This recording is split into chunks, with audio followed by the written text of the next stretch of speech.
Hello, Courtney Holland.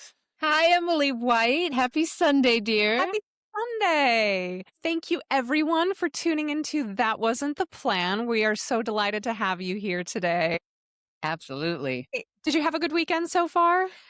So far, so good. I'm excited to be home and relaxed. We were in North Carolina yesterday. My husband just really wanted to paint the back of my parents' house, their stairs, and fix all the rust. So we went there with some guys, and they worked their tushes off from 7 a.m. to 4 p.m., just making it look like a brand new. He just was like, yeah, I've been wanting to do this for 3 years. So we just went and did it yesterday. So if you have any rusty spots, he can handle it. Yeah, my whole house.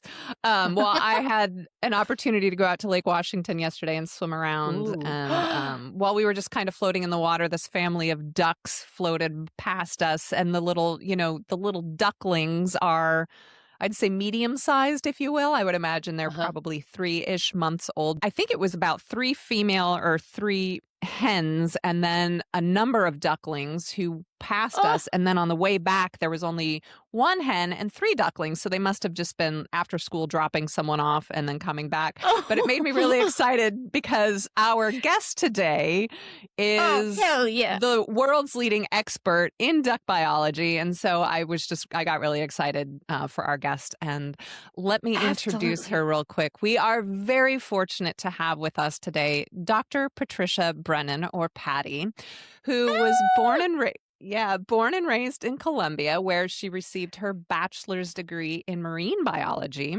Wow. She has a PhD from Cornell University in neurobiology and behavior. And after her undergrad, she spent more than a year living aboard the RV Odyssey, a 98-foot research ketch. Wow. She is a full professor of biological sciences at Mount Holyoke College. Okay. She runs a lab studying genital coevolution across vertebrates, birds, snakes, bats, dolphins, sharks, skates. Wow. She is best known publicly for her research on duck reproductive biology. She's been featured in the New York Times, National Geographic, The Guardian, Scientific American, Slate, NPR. And in 2013, her NSF-funded research was singled out by Fox News' Sean Hannity and Sarah Palin as, quote-unquote, wasteful government spending. And she responded with an op-ed in Slate titled, Why I Studied Duck Genitalia, that went viral and became a rallying point for basic science funding, which is so important. She is featured in the upcoming documentary Second Nature, and she told me the title of your podcast could be the byline for my scientific career, and that is why she is here today. So welcome, Patty. Welcome to the podcast. Yay, Patty. Welcome. Thank you. Thank you guys for inviting me. Hi, Emily. Hi, Courtney. It's so good to meet you guys. Oh, it's so good to see you, and thank you. I know that you are all over the world these days. I forget, are you in Colombia right now or you're heading there soon? No, I'm heading to Colombia. Yeah, okay. But I have been all over the place collecting genitalia from all sorts of different creatures, which is what I get to do. It's a lot of fun, actually. It's so cool. It's so cool. It's not a sentence I've ever heard or probably ever will hear. I'm traveling around just collecting genitalia. I know. Love it. Love that genitalia. Well, and the thing is that, like, when somebody's animals die and they're all very sad and depressed because, their precious animal is dead, I'm like, yay, I get their genitals. And so I feel a little bit like Dr. Frankenstein because are the genitals ready? I know, exactly. It's like, give me the genitals.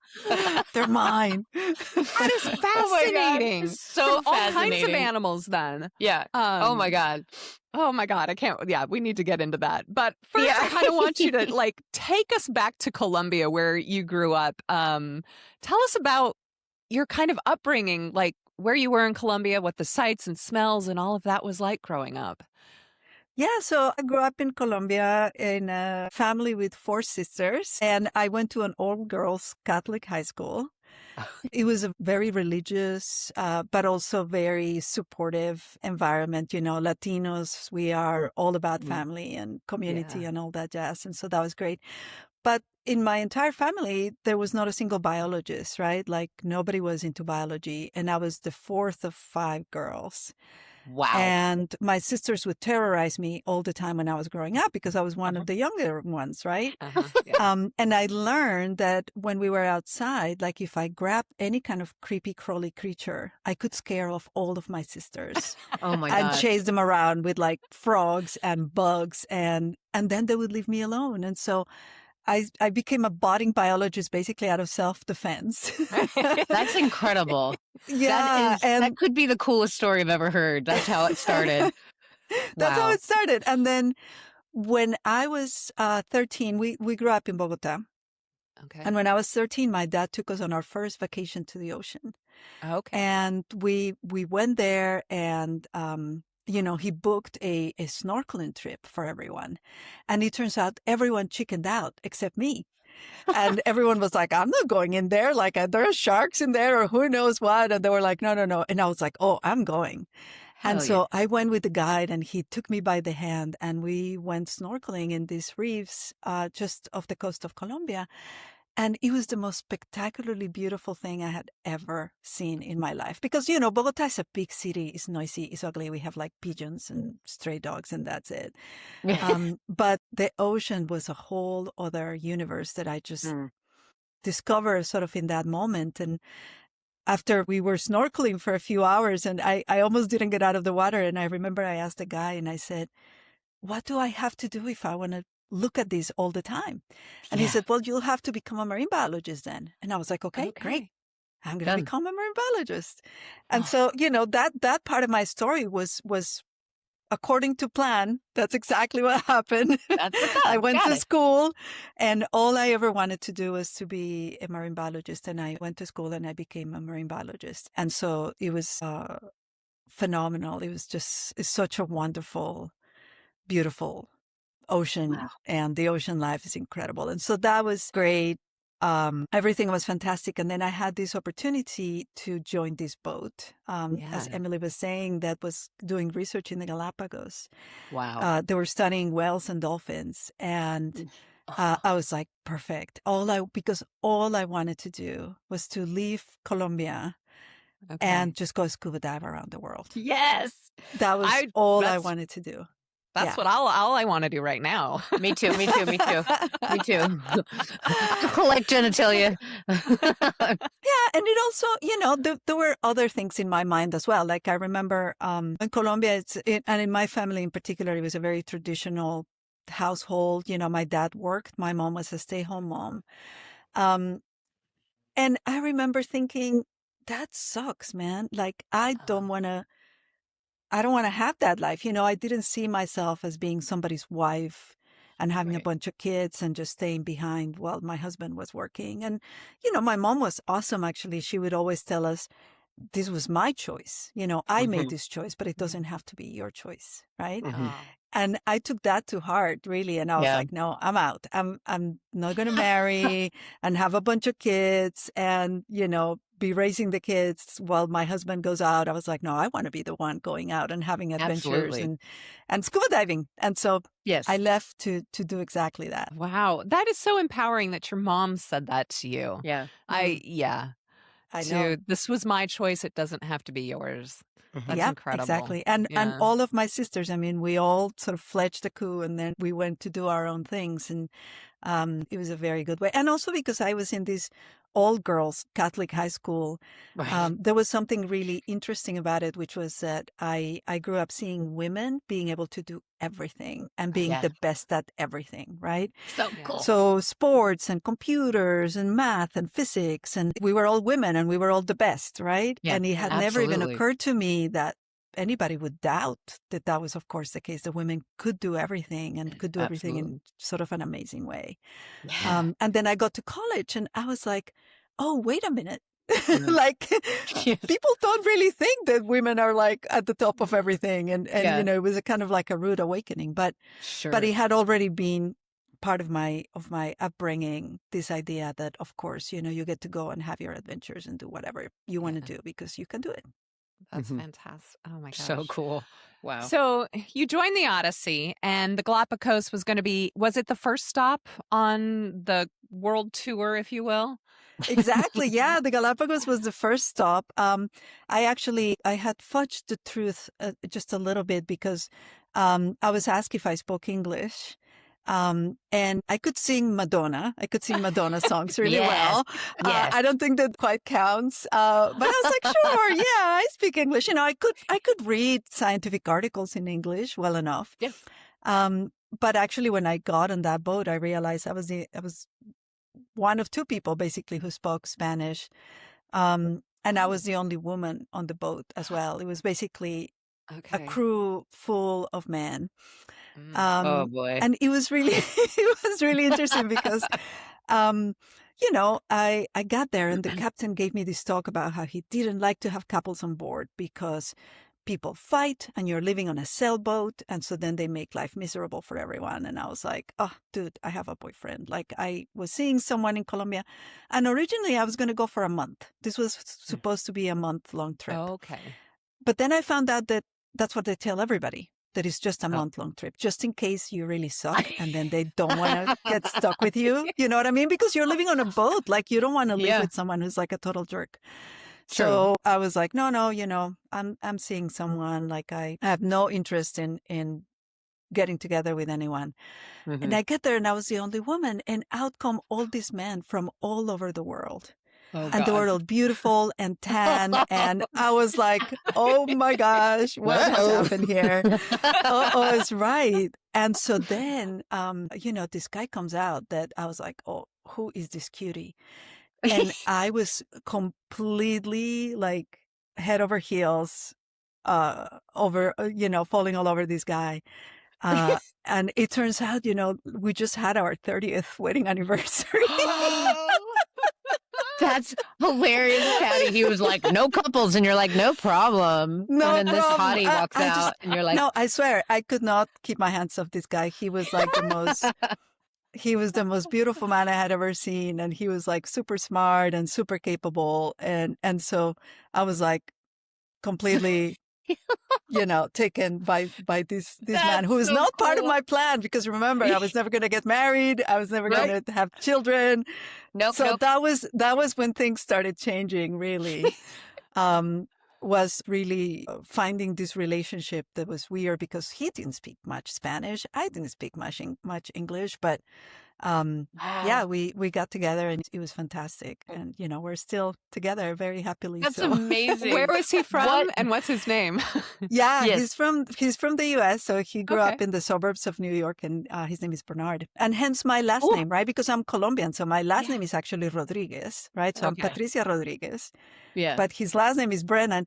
So it's hilarious because my name is Patty Brennan, which is like the most Irish name in the world. For real. So people invite me to do stuff. Seriously, they invite me to do all these things and they're expecting like a red hair full of freckles. Yeah. And I show up and they're like doing a double take. They're like, wait a minute, you're not a Patty Brennan. And I'm like, well.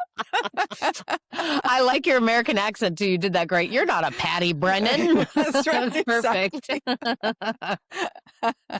Wow. Well, heck yeah. That's so romantic. I mean, I love the empowering part, but I also like the romance. So that's really sweet. You can't plan for these things, truly. Like, just it just happened. And it was such a spectacular place, the Galapagos, really. Gosh. It is. I think, it would have been hard not to. Yeah. Yeah. I was fortunate to go there back in 2020 in February for 8 days, I believe. And I swam. I'm an open water swimmer. And so we stayed on a few different islands. And then every day we got on a boat and we went to another island and we swam along the coast or from island to island. And it was just incredible. I feel that's a bucket list item. Has always been for me. And I feel very fortunate to have gone there. And good for you. Yes. I haven't been back after all these years, and I'm a little scared of going back just because I know it has changed so much since the time when we were there. When we were there, there was no development, there was nothing. Those towns were like, dirt roads Yeah. and now they're like real cities. And so, Yeah. They are. Yeah. We didn't actually stay in any of the bigger towns or cities, but yeah, it was big enough to, restaurants and hotels to make you feel like, Wow. it was open for tourism. So, yeah. Yeah. So, how long were you actually on the boat for the Odyssey? So we ended up doing a couple of different trips. So we were on a trip in the Galapagos for a little over a year. Okay. And then we left and we came to the States to kind of write up our results and write a report for the non-for-profit that ran the boat, was the Whale Conservation Institute at the time, which is now called the Ocean Conservancy. We were doing all of that and at the same time getting permits and applying to go on a different trip to the Cocos Islands off the coast of Costa Rica, which is also another archipelago like out in the middle of nowhere. And so we did that and then we went back on board and we stayed for another few months around the Cocos Islands. But then what happened, again, in another completely different transformation, because up until that point, I was still planning on just selling the ocean blue, literally. Yeah. Oh, wow. And what happened is we were looking always for whales and dolphins, and I was a marine biologist on the boat, so I was supposed to know all of these species that we were seeing. And there is a group of whales called beaked whales, which are deep divers, and so you almost never see them. And when you see them come up for air, and then they go back down, and you never see them again. So most of the time you're right, unidentified beaked whale. But in this particular trip, it was a mama with a baby. She had just had a baby. And so they were up in the surface and they were not diving. And so they were up there and I'm out there like trying to identify this whale. And I have all my books out and I'm like, what is it? What is it? And I couldn't find it in any of my books. And I was like, oh man. So we took lots of pictures. And when we came back to shore, we sent the pictures to a guy who's an expert on this group of whales, on beaked whales in California, who works for NOAA. Bob Pittman. And we sent him the pictures and we said, can you help us? Just tell us what it is so we can put it in our records. And he goes, I have no idea. And we're like, what? And it turns out, long story short, it was the first live sighting of a whale that had only been identified by its skull. And I was like, I know. So the only thing we had seen of this whale was like the skull, and that's how it had been classified. And look at your faces. Like that was exactly like, imagine that you're like. I can't even imagine. Wow. I was like, did we just like discover a friggin' whale? Yeah. But it's a whale. Like how can it be that there are whales in the ocean that we still haven't seen, that we haven't laid your eyes on? Wow. I've got a friend. Her name is Elizabeth Henderson. She's also a marine biologist, and she was part of a group about 2-ish years ago down in the Gulf of Mexico, who discovered a new whale species as well. It was just like a subspecies of Brutus, or it had been misidentified as a Brutus whale, right? And then they were like, oh no, it's like its own thing. Yeah. Wow. I think, I remember the story, because since then there have been like 4 or 5, different species of new whales that have been described. So that right there was the change of everything. I can't even imagine. I had no idea that there were these huge things that could still be discovered. When you learn, and especially like in the kind of learning that I did in biology, I memorized a ton of stuff, right? And I knew that, I could tell you all the families of fish and all the families of algae. I knew them all by memory. So I was like, we know everything already, right? Yeah. But then all of a sudden you find out that there is a whale out in the ocean that nobody knew about. And I was like, I want more of that. That was awesome. Yeah. How do I get to go out and build a life in which I can discover these big things. I know, exactly. And at the time, I didn't even know what a PhD was, because again, in Colombia, we don't have, at that time, we didn't have PhDs. Now we do. Oh, okay. But I didn't even know what that was. And so I started talking to people and asking them, and I was like, okay, so how do I do more of this? What is the path that I have to follow, and to be the boss, to get to decide where do we go? Like, I want to be the person who says, the boat is going to go there now. Yeah. What do I need to do in order to do that? And so people were like, well, you need a PhD. And I was like, what is that? So I was learning. Yeah. And so then that's when I decided that I really wanted to become a scientist and come back. And so I came back to the States and I started applying for graduate school. And Cornell University took us both, me and my husband, Wow. as graduate students. And so that's where we went. That And is so you cool. intended to continue studying marine mammals at Cornell. Exactly. And then yeah. you actually switched to birds. Woo! I know. It feels like a big switch, but trust me, it wasn't that big a switch because I picked the hardest bird that you can ever imagine. So it was like a whale. It was like studying a whale. Like you hear it, but you don't see it. Oh, wow. Okay. Like a ghost. I like it. It was like a ghost. Exactly. The reason why I changed made a lot of sense, but I was at Cornell. And of course, at Cornell, there are a lot of people who study birds, right? It's like an epicenter of bird research. Oh, okay. And so the guy who became my advisor, Steve Emblin, who's an amazing ornithologist, he said, if you try to do work with whales, you would need gazillions of dollars. You need a boat, and you would need years and years and years to collect good enough data to do a behavioral project, which is what I wanted to do. So he said, no, why don't you study birds? Birds are pretty cool. And you could find a bird that people don't know much about and try that. And I was like, okay, that sounds good. I love birds. I'm from Colombia, so we have like one of the highest diversity of birds in the world. Oh, so I was wow. like, okay, I can find a bird in Colombia, so I can visit my family on the way in and out. Yeah.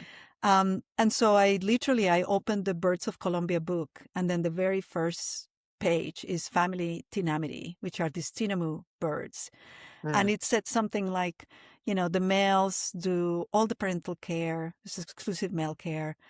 They lay bright, beautiful eggs. The females are completely emancipated, so they just seem to like go around giving different males eggs. But we don't know very much about them because they're very hard to study.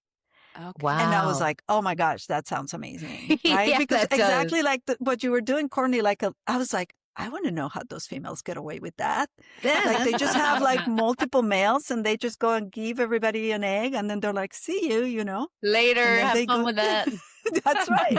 I was like, okay, that's kind of cool because most That is birds so cool. have biparental care. So both the male and the female help out. So a species where it's just the male doing everything, I was like, that's super cool. That is really really cool.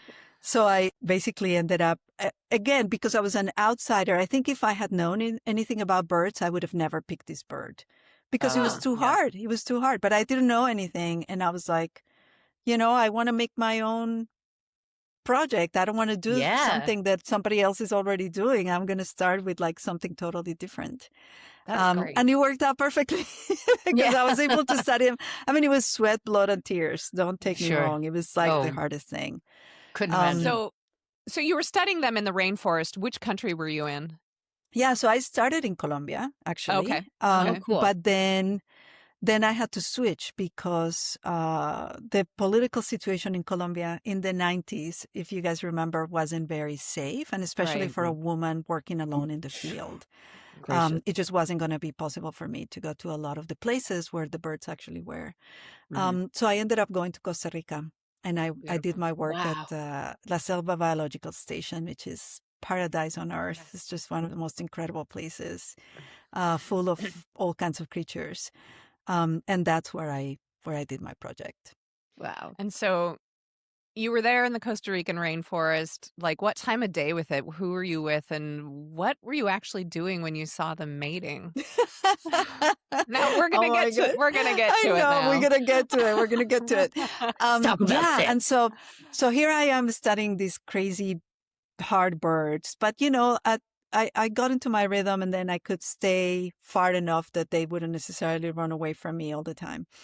And I was watching them one day, and I saw them mate. And if you ever see birds mating outside your window, if you have a bird feeder or whatever, they come in and they do something called the cloacal kiss, which is their little cloacas, which are their one opening for everything.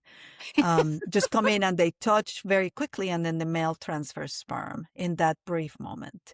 So it's a very quick business. But with the tinamous, the female was laying on the ground. The male got on top of her, and he's kind of like threading on top of her back. And then he lowers his cloaca, and he grabbed her by the neck. And they got up together, and they're kind of like walking together, like stuck together. And I was like, what? What's happening? What is this? And then they separated, and I saw this giant thing hanging off of his cloaca. And I was like, oh, he has worms.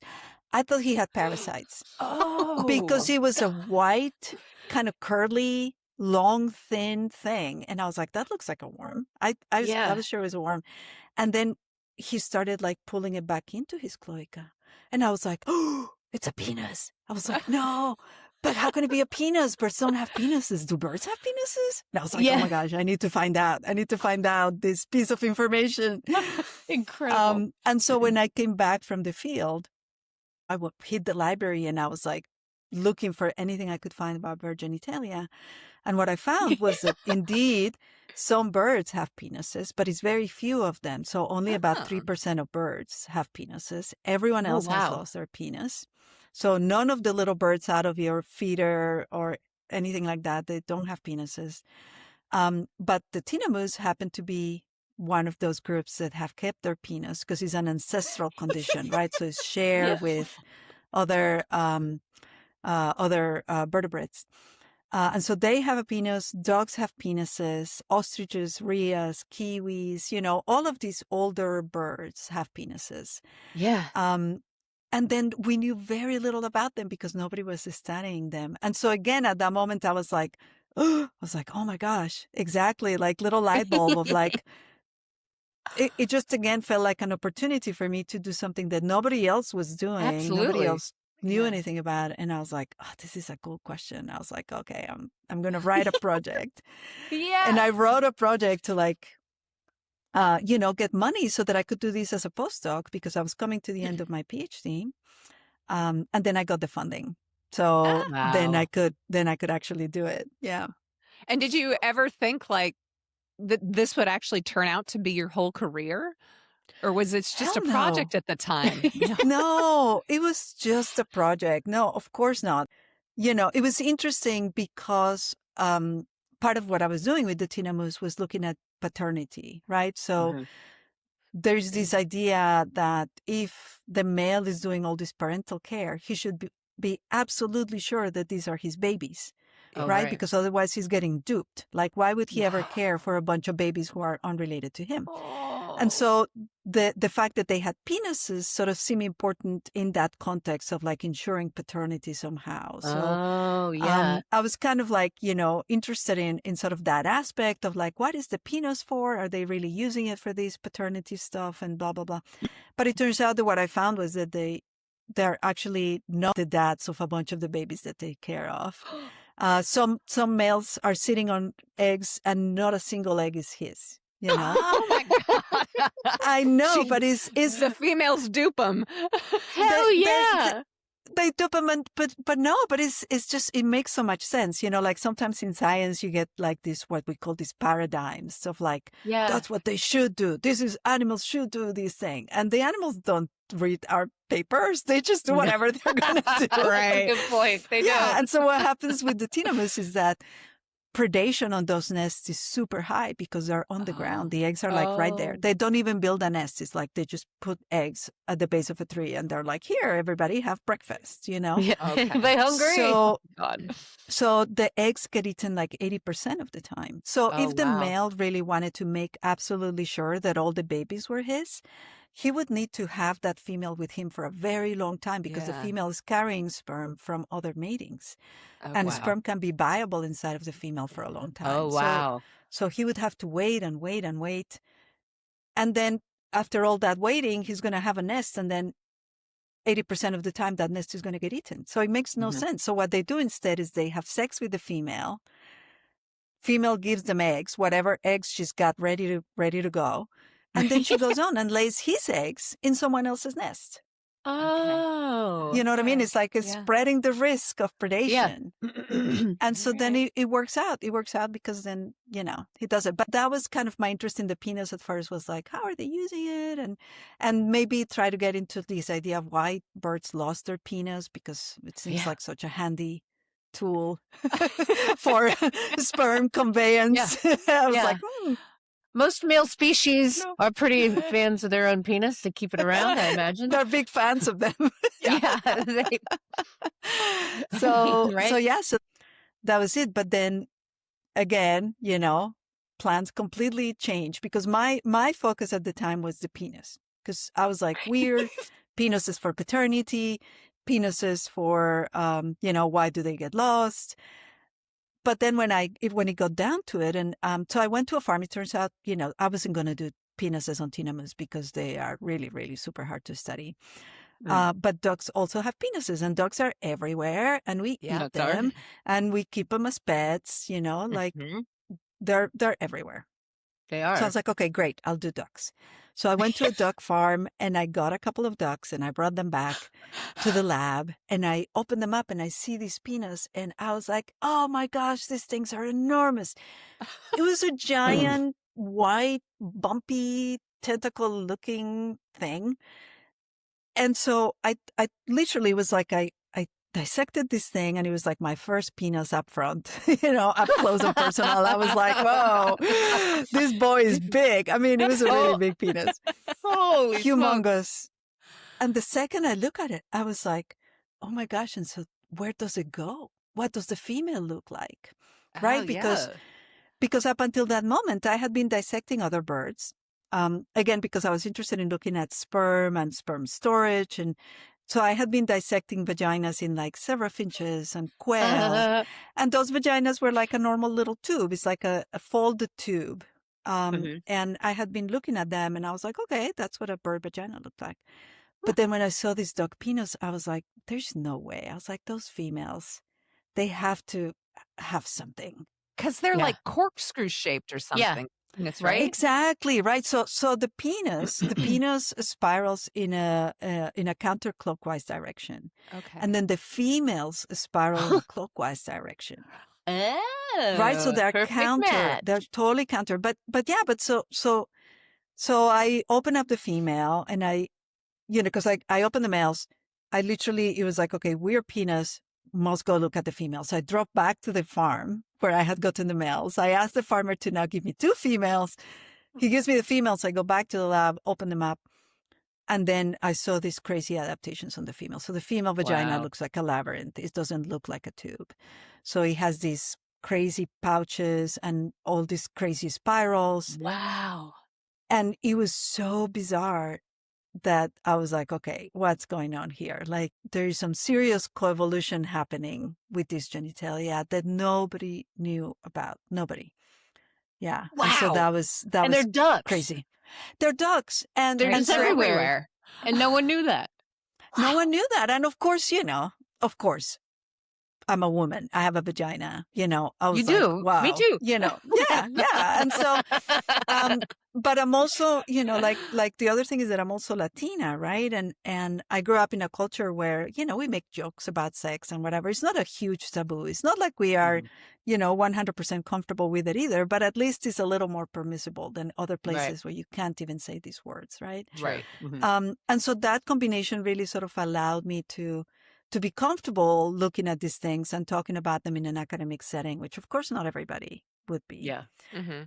But then that really then changed everything else that I did afterwards, because then I really wanted to understand what was happening with this coevolution between the males and the females. And it just became this crazy feminist story without me having planned anything. I was just like, it was like, like everything, like you just followed the next curious thing you find, right? And then before you know it, you find yourself in a place where you're like, how did I get here? I don't even know, but this is amazing.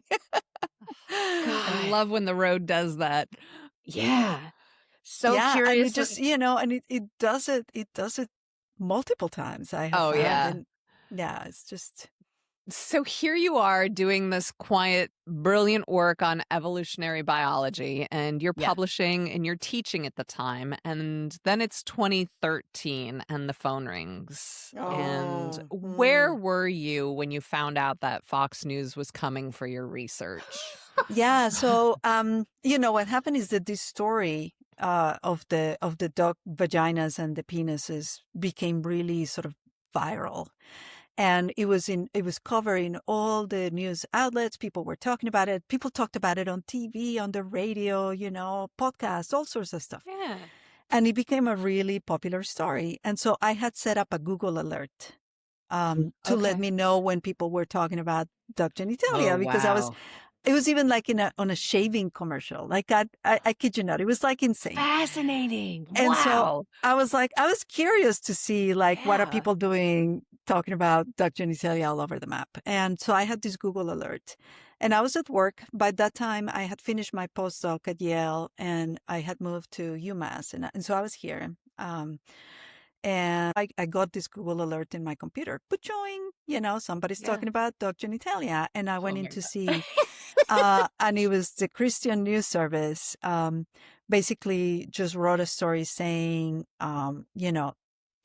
$370,000 in a grant to Yale University to study duck penises, right? And it was kind of like just very factual. So I was like, oh, interesting. Okay.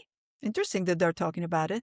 Yeah. But of course, then it immediately got picked up by all these ultra conservative sites Mhm. and started coming up. Like my email was like exploding with like stories of people talking about it and how it was such a wasteful spending in the context of the sequestration. So politically, I don't know if you guys remember, that was the time when Obama was president and they couldn't agree on the budget. And so they said, we're going to cut everything by 10% until we agree on a budget. So that's what was happening with the politics. And so it just got picked up everywhere. And everybody was like, oh, so we don't have money to do children daycare, but we have money to study duck penises, right? And they were doing these crazy comparisons. That, of course, that's not how money works in the government. No, but people not don't at know all. that. They don't Right. understand. No. No, people And- don't know that, and so yeah, it was really frightening. That's Yeah, so and- scary. Like, what did that make you feel like as a person, not as a scientist, but you know? Oh no, it was horrible. I mean, because as a scientist and as a person, like I struggled with imposter syndrome, which I'm sure. Yeah. You guys Oh, yeah. understand what that is, where you're like, when you're having some modicum of success, you're always like, people are going to find out soon enough that I actually don't know anything. Right. Full of shit. Even if you do, like I had a PhD from Cornell and a postdoc from Yale University, and I was still like, oh my gosh, I don't know anything. Wow. Yeah, You were straight legit, Patty. I know, but I in my brain, Of it's like course, it of messes course. you up, and so I was really scared and worried. I felt terrible, but in a way, I was like, yeah, people have found out that I suck and that I don't deserve to breathe air. Yeah, because personally, it's Yeah. really hard, Yeah, like to hear is, that yeah. people are saying your work is a waste of money and all that. And so I was like crawling under the desk for a good week there. Oh. But then I started hard. realizing that what was making me really upset was to not be a part of that conversation, right? Yeah. To have other people drive the discourse Yeah. about what was good or not good about what I was doing. Because there were actually people who were replying to this story saying, no, wait a minute, this is really great research for these reasons. And they were defending me, which was awesome. Absolutely. But I was not defending me. And so I was like, no, wait a minute, I need to like say my piece. Yeah, absolutely. Right. And it kind of like dawned on you that they don't know what I actually do. And so Exactly. maybe Yes. that is why you wrote that Slate op-ed piece, like why I studied duct genitalia. Exactly. To inform everyone what you're actually doing. Exactly. So that was a big part of it. But then there was also the part about setting the record straight about why basic science is important, right? Because what I do is basic science. It's not science that's meant to cure cancer or make money for anyone, is discovery-based science. And why is that science important? Well, it is important because without it, there are no discoveries, there's no money, there's no cancer cure. It's like a direct pipeline between basic science and applied science. But people don't understand that, right? And when you take it out of context and you make fun of it, oh, duck and penises sounds funny. Then it really can be harmful to our understanding of science. And so, of course. So I was like, okay, I want to set the record straight. And then I want to talk about genitalia because, and I think in this piece, I just wrote a line. It was like, you don't want the doctor to stop at your belt, right? Just because you don't like the idea of genitalia. Like genitalia are critically important evolutionarily and biologically. Yeah.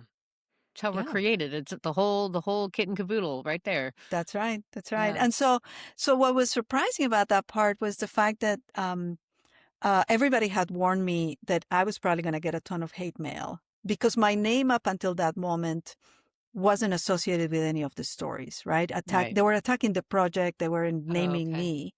Right. And so they were like, oh, don't worry about it. This will be forgotten in a few days. That's the news cycle. So, but I was like, no, I want to say something. Like I have something to say. And so I didn't heed that advice and I wrote this piece. And I was super worried because I thought, now people are going to write me hate mail and all sorts of things. And so after I published that op-ed, the next morning I opened up my computer and I was like, Clay. Yeah. I was like, okay, am I going to get a pile of like horrible things? Oh, gosh. And it was amazing. All I got was like this downpour of support. Like so many people writing like, thank you so much for speaking up for science and for defending science. And so it was completely unexpected. There was one message I received that somebody wrote, "You are a very stupid person." And I was like, yeah, sometimes I am a little, actually. That's kind of nice, though. That's as mean as it got. They're like, you are a stupid person. Goodbye. Yeah, it's like somebody saying, poopy head. Yeah, exactly. Like, I'm scared of facts, so you're dumb. Bye-bye. Right, right. But it's really sweet that they didn't get meaner. I love that. No, exactly. And so it was amazing. And then it turned out into something really amazing because the fact that I wrote this piece and it went viral, it was picked up everywhere. It was all over TV. People were writing articles and calling me a hero for defending science. And I was like, oh my God, like all I was doing literally was getting it off my chest. Yeah. To be perfectly honest, I was like. But how cool is that? Wow. But how cool and how unexpected, like you never know how these things are going to turn out. I was a little nervous, but I was like, I really need to do this, like for my own peace of mind. Yeah. And then it was really good. And so I developed a whole outreach program and I got invited everywhere. I wrote articles about this. And it ended up being a really good thing for my career, in a way that I hadn't anticipated at all. That's so cool, Patty. Wow. You also seem to have such a wonderful, and I know this comes along with science, to be just that curiosity, but also from what you've said so far, it sounds like you are very in tune with your still small voice, like the voice that kind of tells you what the next right thing to do is. So that's powerful because a lot of us, me included, like will not hear that voice so clearly and not able to see what the next right thing is. But like, I love that you spent time under your desk during that week. And then you said, I want to have a voice in this conversation. I'm not just passive here. Like, and then you came out and then the only negative thing was like someone stuck their tongue out at you, apparently. Like, so freaking cool, Patty. Wow. Yeah. No, it's true. And a lot of science is kind of like that. Is there's a lot of intuition that goes into it. And, I remember I had a conversation a long time ago with someone who's an artist. And I was saying, I am just not creative at all. And she looked at me and she's like, you're a scientist. What are you talking about? Yeah, and I was like, oh my gosh, she's totally right. Because there is a lot of creativity in a different way, right, than being an artist. But there's a lot of that intuition and way of thinking that sort of guides you through it and helps you think through the next thing that's going to be interesting. And so, so I think that's certainly I understand For that connection a sure. little better now. Yeah. You're a knowledge artist. Ooh, I like that. You're a KA girl. Knowledge that's artist. right. I'm gonna put that in my byline. We all need to have T-shirts. I want to be like, I talked A with Patty, the knowledge artist. We'll get some merchandise that says For that. sure. Hats, I'm totally going to t-shirts. send that to you, Patty. That's going to right, be the that's right. title of this episode. The knowledge artist. Oh. God, that's so cool, Patty. Damn. So what's the work you're proudest of that people never ask you about? Ooh.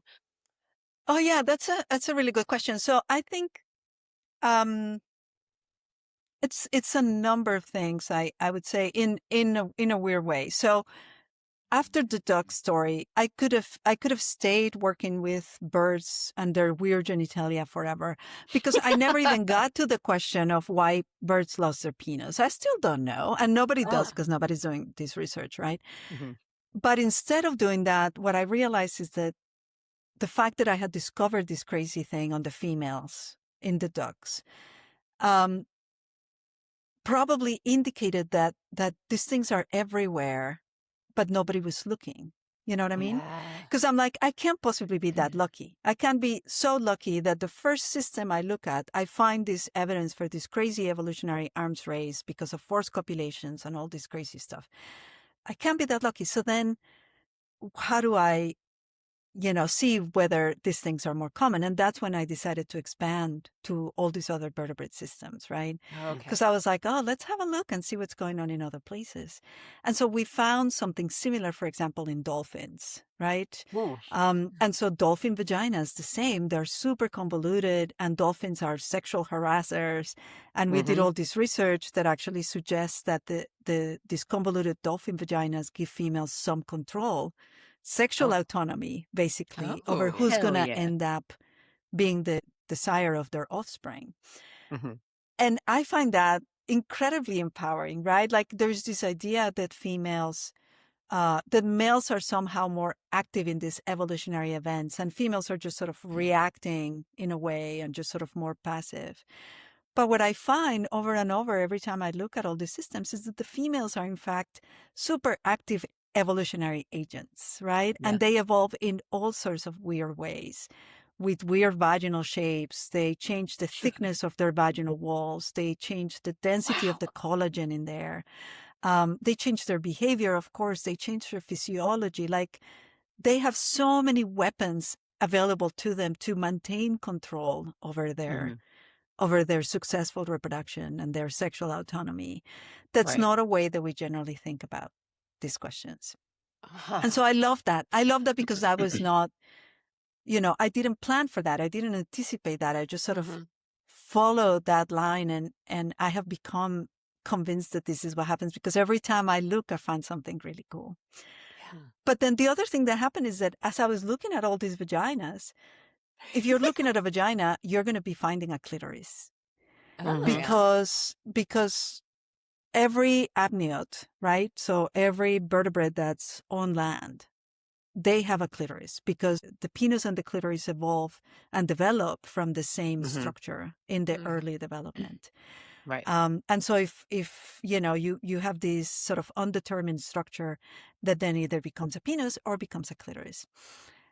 And it turns out that we actually, not surprisingly, we haven't been looking at the clitoris either in a lot of these creatures. Shocking. I know, exactly. Because, humans, like we only discovered the full structure like back in the mid-90s, the three-dimensional structure. Crazy. I know. It's just crazy. And so we started looking, because we get all these different groups, and we started looking at the clitoris, and we have found so many cool adaptations in the clitoris of these different animals, and always evidence that these clitorises are functional, which says a lot about why females have sex. It's not just to have babies. Females are not just little reproductive machines. It is actually, a lot of it is because it feels good, right? And yes, of course, the ultimate reason is because if it feels good, you do more of it, which leads to more babies, and that's good. Right. But the motivation really, pleasure is a wonderful motivator, right? And if sex feels good, right, then you're going to look for more of it, and you're going to have more of it. And so we're getting into this whole thing about pleasure and thinking about that part of animals' lives and females' lives in nature that really hasn't been part of the equation.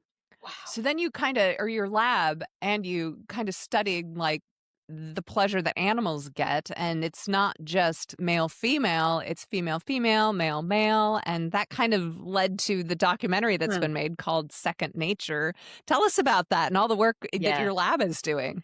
Yeah. So, I mean, the documentary, I am one of many feature scientists who are all doing super cool stuff.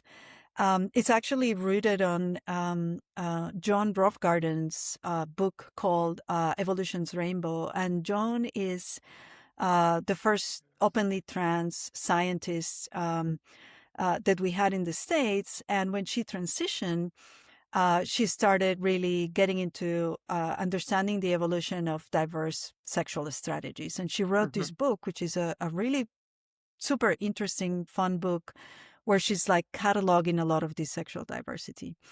But she was personally attacked for these because she had an agenda. Like she was inserting her personal agenda in her work, as if that's not what every scientist does, right? Because we're completely biased human beings out there doing research, not in a bubble, right? But like informed by who we are and what we do.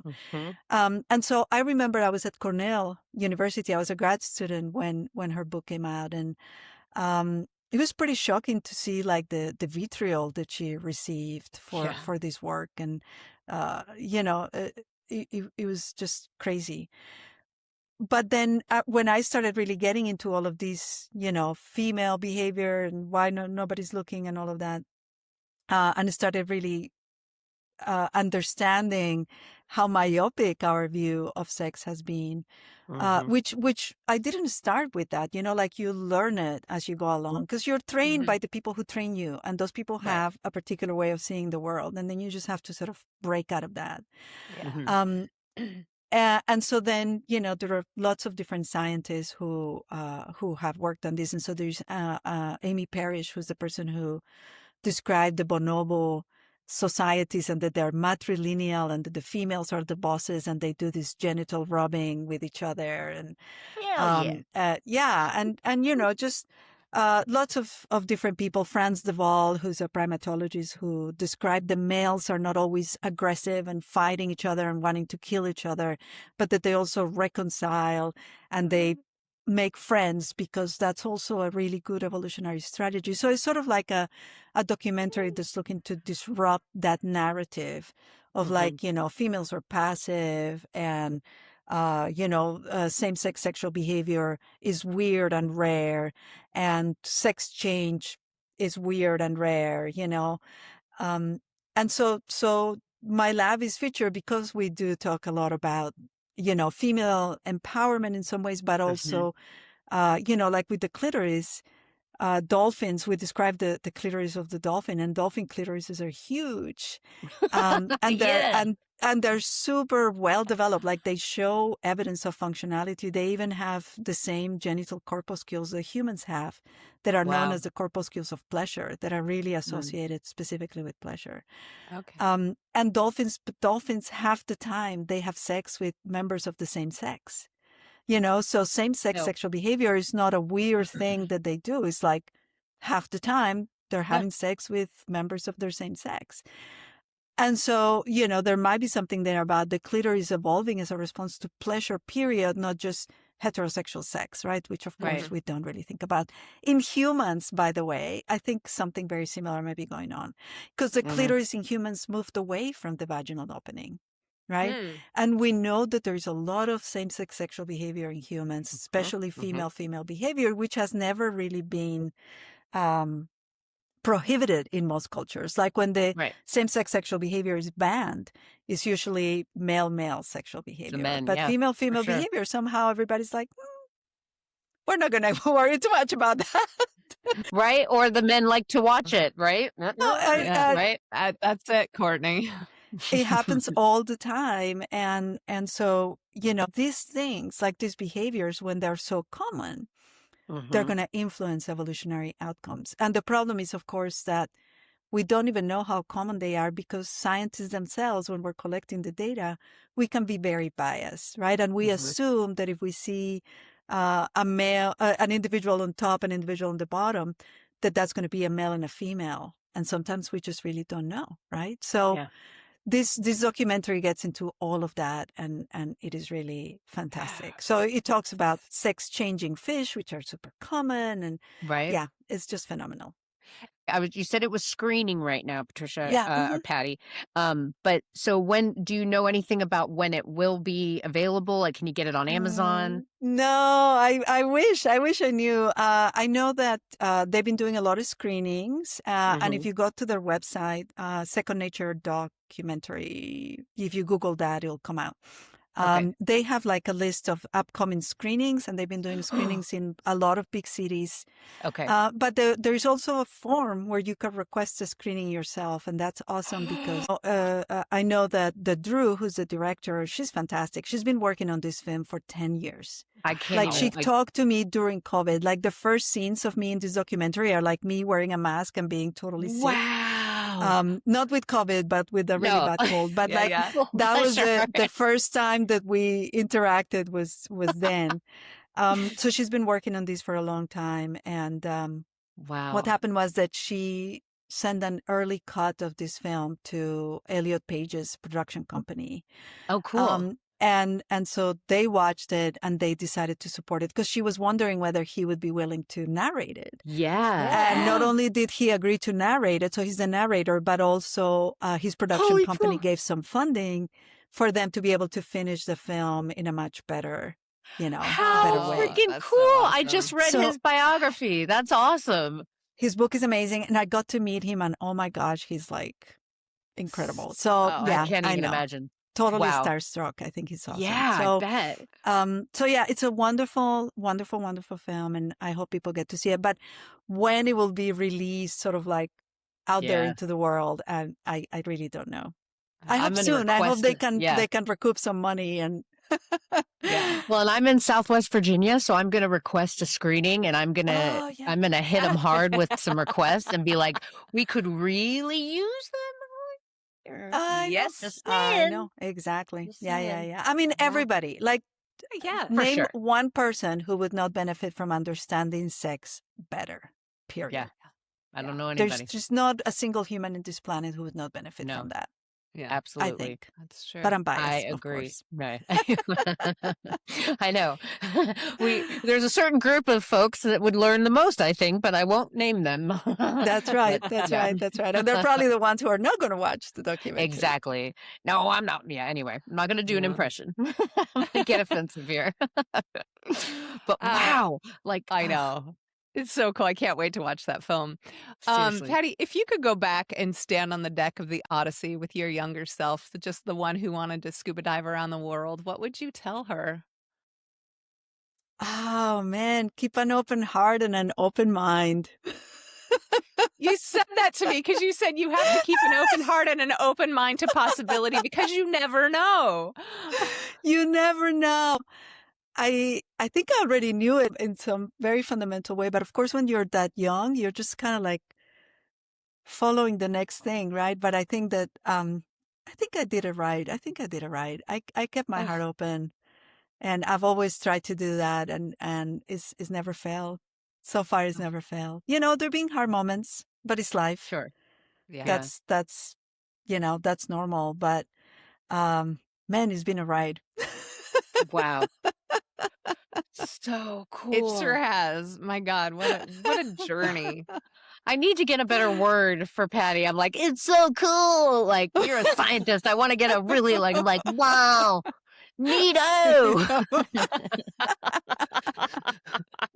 Talk to me more about it. Now, I have a quick question for you, Patty. This is just very quick because as I'm listening to you talk, a lot of women in my life at a young age wanted to be a marine biologist, and then they ended up going into something else.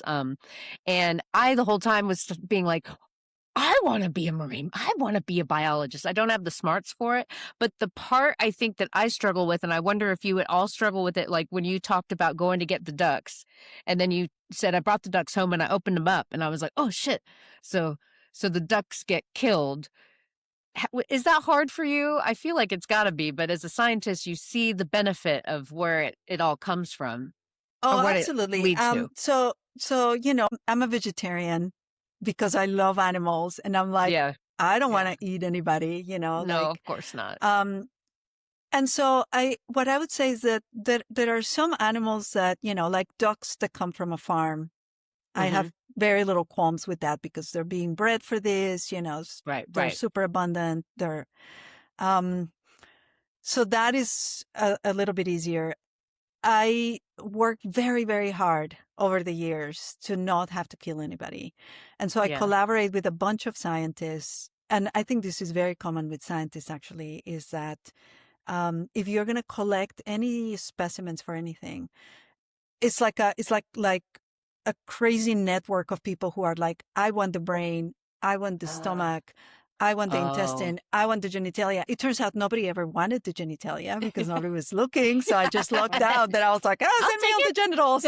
That's right. And so, but yes, of course. And you would never find a scientist. I guarantee you will never find a scientist who's going to say, no, it's easy. No, I wouldn't think killing so. an animal is easy. It's never easy. It's never pleasant. Sometimes it's necessary and justifiable, and that's okay. But I would say for people who are really worried about animal rights and all of that, I think farming is the place where you should go for better regulations and better limitations of what we do to animals. I think the number of animals that get used for scientific purposes is dwarf by orders of magnitude when you compare to what's going on at farms. Absolutely. Right. Yeah. Well, and I have to salute the scientists to be able to have to override that, that of course it's not going to be easy. Like that's just another amazing step that scientists are doing. Like it's a part, you're taking one for the team, essentially. You're doing the unpleasantness to move us forward as a species in knowledge artistry. There it is. Yeah. But again, a lot of these things end up, all these specimens end up in museums where like students will be able to look at them forever. Right. And so that's, again, it's a way of like being very responsible about what you do and, making sure you publish your data and that you really honor the animal by being careful with the data that you collect from them. It's incredible. Wow. Yeah. Wow. So powerful. Yeah. Patty, what's one of the kindest things someone has ever done for you? It can be recent, whatever it is that comes to your mind. Big, small. Yeah. Oh, big, small. One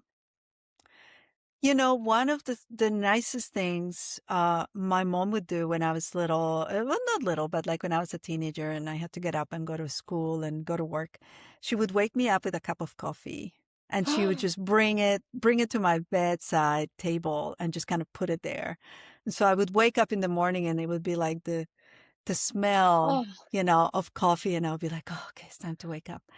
And, my husband, despite the fact that he doesn't drink coffee himself, he's finally figured out that this is something that really makes me very, very deeply happy. And so he'll make me coffee in the morning and then he'll do the same. And it's a little act of kindness that I just so appreciate.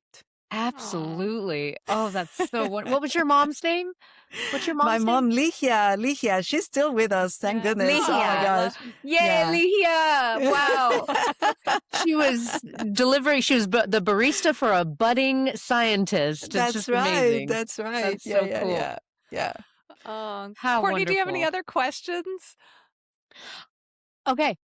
What is your favorite duck, Patty?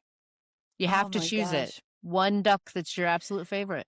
My favorite duck is probably the harlequin. Harlequin ducks. Harlequin. Yeah, and those are sea ducks, right? So you mostly would see them out on the coast. But they are the most gorgeous duck, first of all. I mean, they really are spectacular. And they don't have any forced copulations.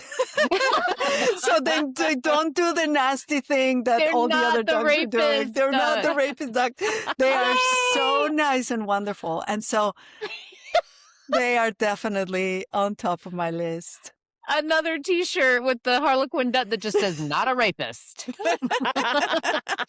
That'll make people talk, right? Like, what's up with your shirt? Well, let me tell I need you, to recruit you for like T-shirt making for my lab girl. For some reason, that is hot on my brain. I am ready. Yeah, I want one that says like all vagina or something like that. Like, yeah, all the vaginas all the time. All the vaginas all the time. That's it. I like that. Yeah. Give me your genitalia. No one gets Give me your genitalia. Oh my gosh, yeah, we could really we need to do some workshops on T-shirt making for you. I would love to be a part of that. Absolutely. No, that's amazing. What a freaking pleasure, Patty. This has just been, my face hurts from smiling. I know. And it's so wonderful. It's like I left my life for a while and just lived in the incredible adventure of Patty. Just so freaking cool. Thank you so much for letting me live vicariously through your experience. Like, and I'm sure we just heard a tiny smidgen of what, the broad, but wow, so phenomenal. Patty, do you have anything you'd like to plug, like books you have coming out or anything like that? Oh my gosh. So no books that I have coming out personally, but books that I absolutely love that feature my work in some way. Yeah. And they're great. So one is Vagina Obscura by Rachel Gross. It's the most incredible book. You guys will read the intro and then you'll be like, oh my gosh, it's like amazing. Oh my gosh. Vagina Obscura is great. Mm-hmm. Bitch by Lucy Cook. Oh, I like it. Another phenomenal book. Basically talking about how females, the story of females in biology hasn't really been told properly. And she takes all this evidence that's always like, oh, this is weird. Like hyenas are weird. And, marmosets are weird. And then she puts it all together and you can see just how phenomenally diverse and strong females are in nature. And it's just a lovely book. And then there is a book that's just coming out. It's called Poking the Squid. And it is actually, I know, do you know what that means? Poking the squid? It oh sounds my gosh, it's sexual. Apparently it's Irish slang for having sex. I didn't know. I had to look it up. It sounded, poking always makes me think of some reference to sex. So. Yeah. And so this is Perry Ireland, who it's an artist, and she's a phenomenal artist. And she basically has made this beautiful illustrated book of sex in nature, talking to a bunch of different scientists. And she has a really interesting kind of like humanistic perspective on the whole thing.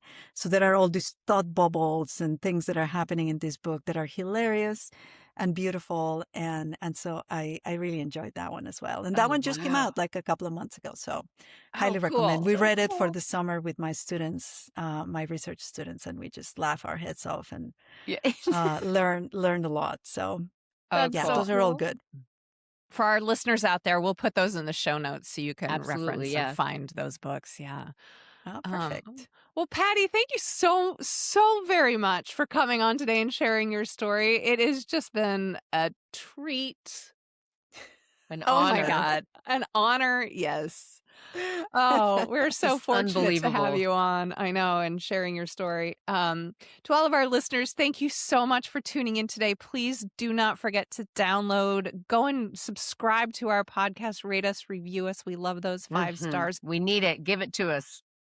That you'd like to ask Patty, please email us at thatwasn'ttheplanpod@gmail.com, and we will get those questions over to Patty and answer those for you. Give us a reason to keep talking to Patty. I wanted to be best friends with Patty, so I know. Send us the questions. Well, Patty, Courtney, thank you so much. It's been a pleasure. Thanks, morning. Patty. My God. Absolutely. So thank you so much. Oh, what a wonderful treat. Okay. Bye-bye. Bye.